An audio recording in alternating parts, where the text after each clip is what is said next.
الحمد لله الحمد لله وحده والصلاة والسلام على من لا نبي بعده أما بعد فأعوذ بالله من الشيطان الرجيم بسم الله الرحمن الرحيم وأمر أهلك بالصلاة واصطبر عليها لا نسألك رزقا نحن نرزقك والعاقبة للتقوى بارك الله لنا ولكم في القرآن العظيم ونفعنا وإياكم بالآيات والذكر الحكيم وقال النبي صلى الله عليه وسلم الرزق مقسوم يطلب العبد كما يطلب أجله أو كما قال عليه الصلاة والسلام وقال تعالى في آية أخرى شان حبيبه محمد صلى الله عليه وسلم إن الله وملائكته يصلون على النبي يا أيها الذين آمنوا صلوا عليه وسلموا تسليما اللهم سيدنا مولانا محمد وعلى آله سيدنا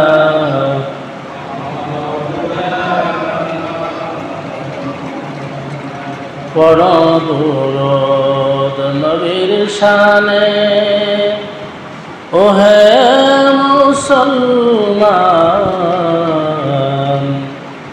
পরদুরুদ নবীর শানে ওহে মুমিন মুসলমান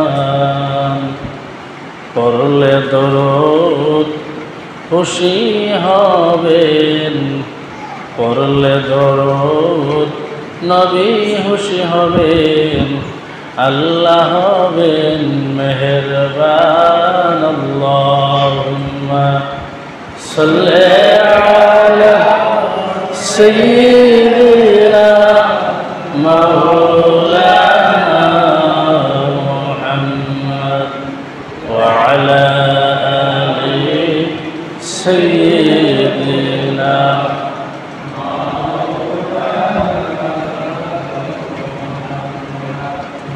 একবার দরুদ পড়লে আল্লাহ 10 বার করেন রহমত দান একবার দরুদ পড়লে আল্লাহ 10 বার করেন রহমত দান 10টি গুনাহ মাফ হয়ে যায় হাদিস শরীফ তার প্রমাণ আল্লাহুম্মা সাল্লি আলা সাইয়্যিদিনা মাওলানা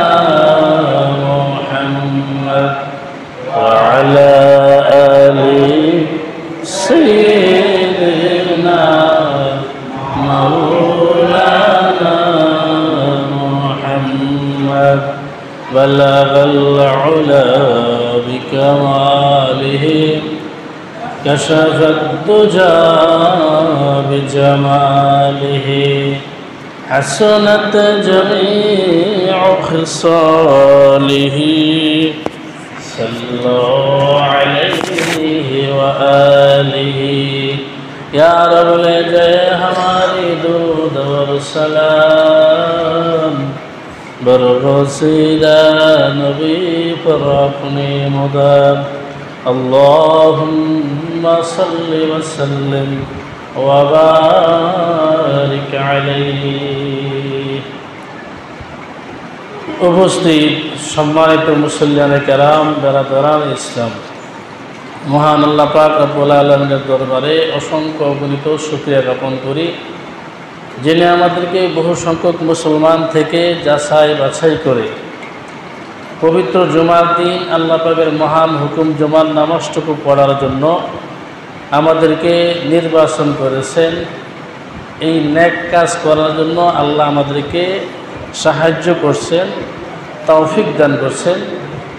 এই জন্যে এই নিয়ামতের শুকরিয়া আদায়ার্থে আমরা সকলেই মন ভরে প্রাণ খুলে উচ্চ আওয়াজ করে সমস্বরে গলা ছেড়ে ইমানি আওয়াজে আনন্দ চিত্তে আমরা সবাই পড়ে নেই কালিমাতুশ শুকুর আলহামদুলিল্লাহ।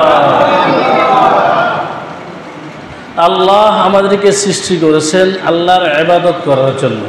আল্লাহ বলেন ওয়ামা খালাকতুল জিন্না ওয়াল ইনসা ইল্লা লিয়াবুদুন। আল্লাহ বলেন আমি মানুষ এবং জিন জাতিকে সৃষ্টি করেছি একমাত্র শুধুমাত্র আমার ইবাদত করার জন্য, আমার গোলামি করার জন্য, আমার দাসত্ব করার জন্য। মানুষকে আল্লাহ পাক সৃষ্টি করছেন আল্লাহর গোলামি করার জন্য।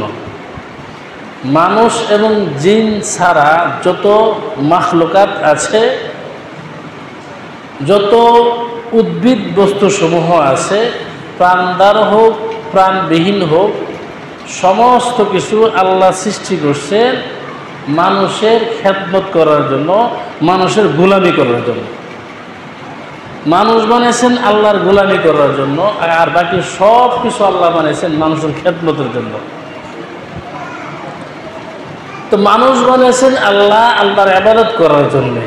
মানুষ যখন আল্লাহর উদ্দেশ্য বাস্তবায়ন করবে, আল্লাহ যে উদ্দেশ্যে মানুষ সৃষ্টি করছেন এই উদ্দেশ্য যখন মানুষ বাস্তবায়ন করবে, তখন আল্লাহর যে দায়িত্ব, আল্লাহর যে জিম্মাদারি, আল্লাহ যে দায়িত্ব নিয়েছেন তোমাদের রিজিকের ব্যবস্থা আমি আল্লাহ করব, তোমাদের রিজিকের দায়িত্ব আমি নিয়েছি, আমাকে কেউ চাপিয়ে দেননি, আমি নিজ দায়িত্বে তোমাদের রিজিকের জিম্মাদারি নিলাম। সেই জিম্মাদারি আমি আল্লাহ পরিপূর্ণভাবে আদায় করব। এমনভাবে আদায় করব তোমরা যদি আমি আল্লাহর গোলামি করো, তুমি যেখানেই থাকো না কেন আমি আল্লাহ তোমার কাছে তোমার রিজিক আমি পৌঁছাইয়া দেব, তুমি আসতে হবে না। আমরা অনেক সময় বলি যে আমার রিজিক আছে হিসাবে আমি আসছি, আমি যে আজকে তোমার বাড়িতে আসব, কিছু খাবো, এটা তো আমি কল্পনা করতে পারি না। রিজিক আমার টেনে আনছে না, রিজিক তোমাকে টেনে আনে নাই, রিজিক তোমার কাছে যথাসময়ে আল্লাহ পৌঁছেছে। তুমি যেখানেই থাকো, যেখানেই থাকো না কেন তোমার রিজিক আল্লাহ যথাসময়ে যথার্থভাবে তোমার কাছে পৌঁছায় দিবেন, যদি তুমি আল্লাহর গোলামি করো। এখন আল্লাহর গোলামি করলে আল্লাহ রিজিক দিবেন, যারা আল্লাহর গোলামি করবে না তারা কি রিজিক থেকে বঞ্চিত? কোনো কাফের কি না হাইয়া মরে? কোনো কাফের না হাইয়া মরছে? বরঞ্চ বর্তমান সময়ে মুসলমানের চেয়ে কাফেরের ধনাত্ম আরও বেশি, মুসলমানের চেয়ে কাফের অর্থ আরও বেশি, বেশি না? মুসলমানের চেয়ে কাফেরের অর্থ বেশি, প্রভাব বেশি, পরাশক্তি কাফেররা বর্তমানে, এবং কাফের হাতে সারা বিশ্ব তারা নিয়ন্ত্রণ করতেছে। ইহুদিরা, ইহুদির হাতে সমস্ত অর্থ, অথচ আল্লাহ রিজিকের দায়িত্ব নিয়েছেন। আল্লাহর গোলামি করলে আল্লাহ রিজিক দিবেন, গোলামি না করলে রিজিক দিবেন না তা না। আল্লাহ সমস্ত প্রাণীর রিজিকের জিম্মাদারি আল্লাহ নিয়েছেন, চাই সে মুসলমান হোক চাই সে কাফের হোক, বরঞ্চ আল্লাহ কাফেরকে মুসলমানের চেয়ে বেশি রিজিক দেন। কেন দেন? কেন দেন?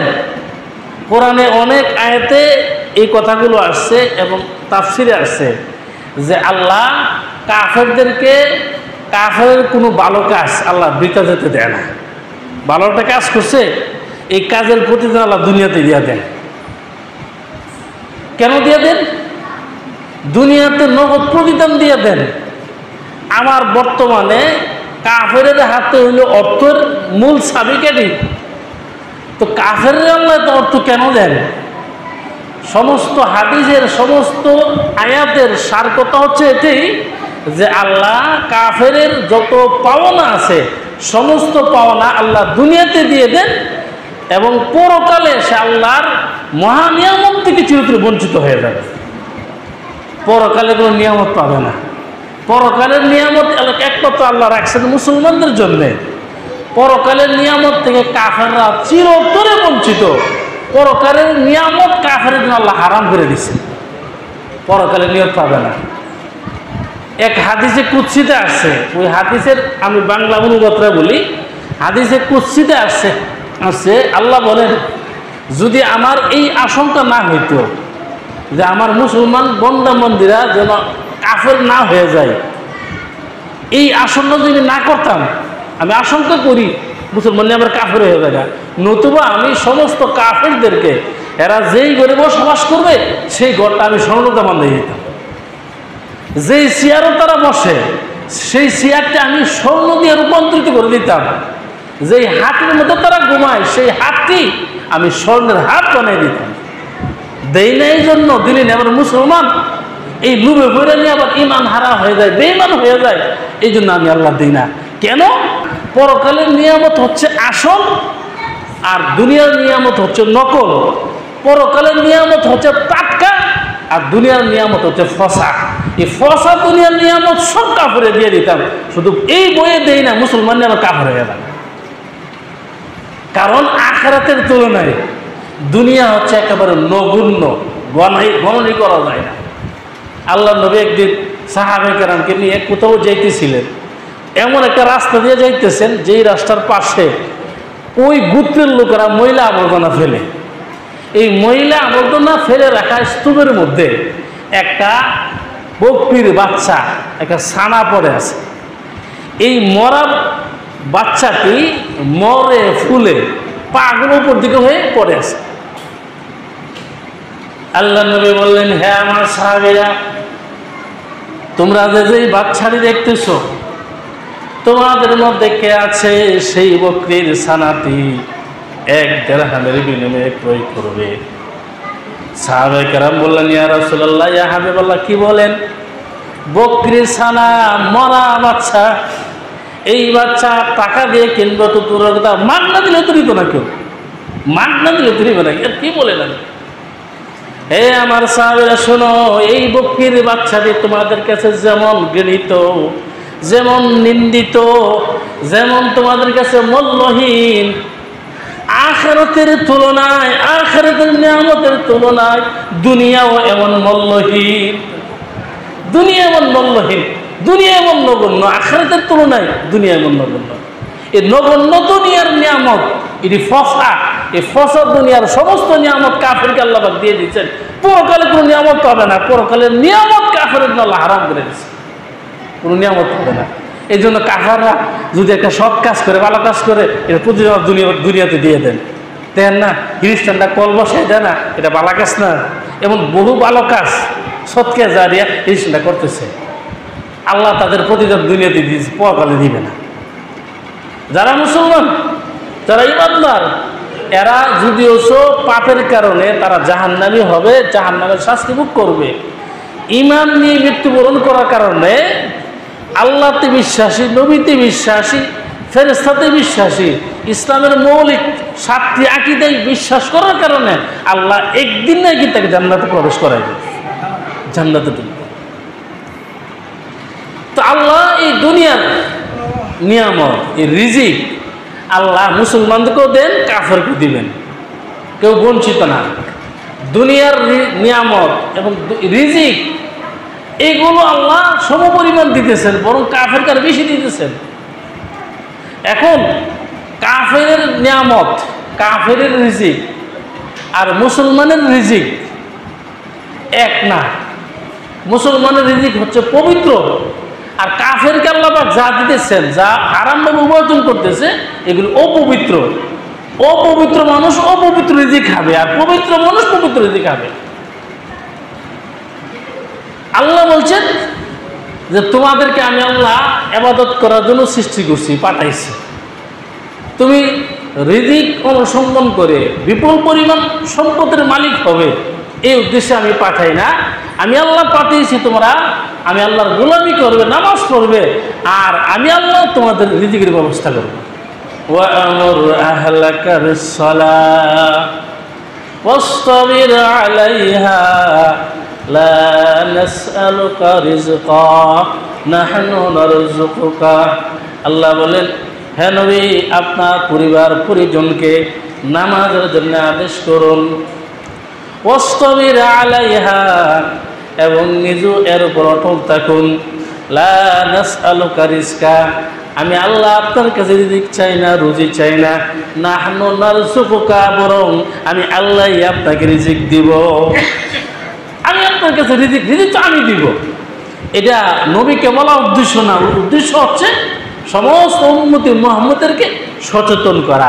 আল্লাহ নবীর উম্মতকে বলতে গিয়া নবীর সম্বন্ধে বলছেন, এর হুকুম সমস্ত উম্মতি মুহাম্মদের, সমস্ত মানুষের। এই জন্যে আমরা করবো আল্লাহর বন্দেগী, আল্লাহ করবে আমাদের রিজিকের ব্যবস্থা। আল্লাহর কাছে কি রিজিক কম আছে?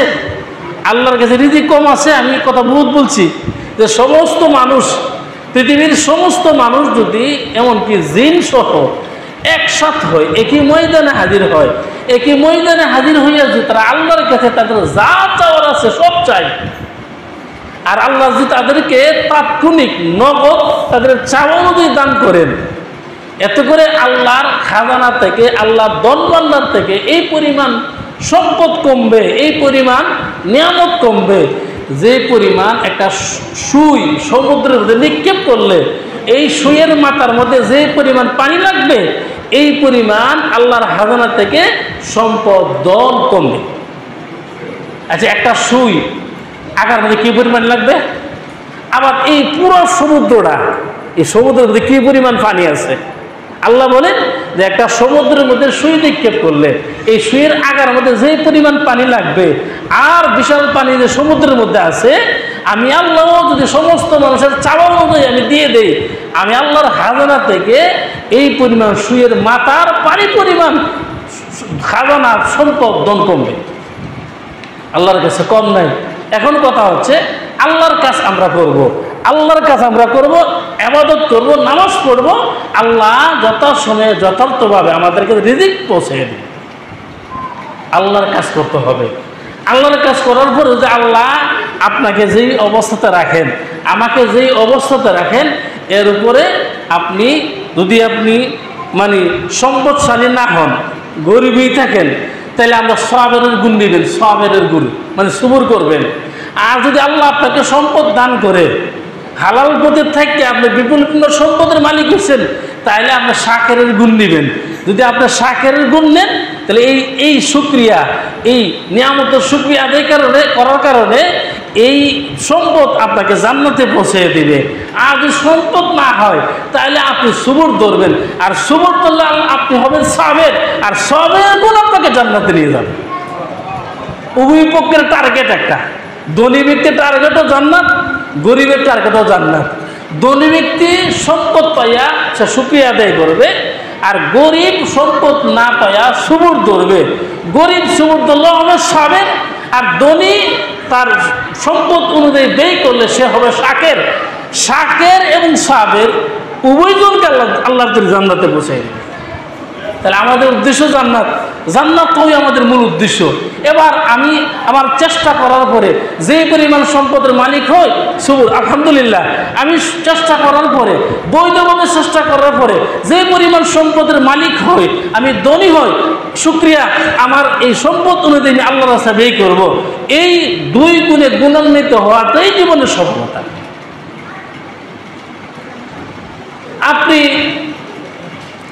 আমরা যে কাজ করি, মাঠে কাজ করি, ব্যবসা বাণিজ্য করি, আমাদের মূল উদ্দেশ্য কি? মূল উদ্দেশ্য তো খাওয়া, চাইলে শান্তি মতে খাওয়া, চাইলে শান্তি মতে খাওয়া। অনেকে বলে যে আমার বাচ্চা কাচ্চা আছে, আর তোকে ভবিষ্যৎ আছে, তো বাচ্চা কাচ্চার ভবিষ্যৎ, নিজের ভবিষ্যৎ চিন্তা করি তো আমরা এই মেহনত করি। তাহলে মেহনতের সারাংশ হচ্ছে রিজিক। এই রিজিক মানে কেউ যদি বৈধ পথে চলার পরে, আল্লাহর হুকুম মাইনা বৈধ পথে চলে, সে কোনোদিন রিজিকের অভাবে সে মরবে না, তার আহাল্য মরবে না। অবশ্যই আল্লাহ যে কোনো ভাবে তার কাছে রিজিক পৌঁছে দেবে। সময় নাই, ছোট্ট একটা ঘটনা বলি।